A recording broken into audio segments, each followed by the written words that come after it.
Triumphant truth. Christian behavior. October 12th. Clean and unclean. The swine is unclean for you because it has cloven hooves, yet does not chew the cud. You shall not eat their flesh. Deuteronomy 14:8. When the pastor of one of America's largest megachurches says Christians need to cut out unclean foods, such as swine and shrimp, that gets notice. And that's exactly what Joel Osteen, whose Lakewood Church in Austin, Texas draws 50,000 people each week, did a few years ago. He carefully explained why unclean foods were classified that way by God, that their digestive systems didn't fully process what they ate, and that what they ate was, as he said, kinda gross. But you don't need to know what Joel Osteen is to learn what God suggests as the ideal diet. His preference is found in Genesis 1:29. I have given you every herb that yields seed, which is on the face of all the earth, and every tree whose fruit yields seed, to you it shall be for food.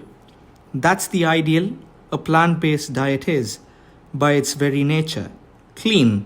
But if someone feels that they must eat meat, God says to restrict the diet to those he deems acceptable. The Lord carefully gave his people guidelines in Leviticus 11 and Deuteronomy 14 to distinguish between clean and unclean animals. When you stop and think about it, the command makes sense. God made the animals people try to eat, and he made the people who try to eat them. Wouldn't it follow that God knows what's best for the people he created?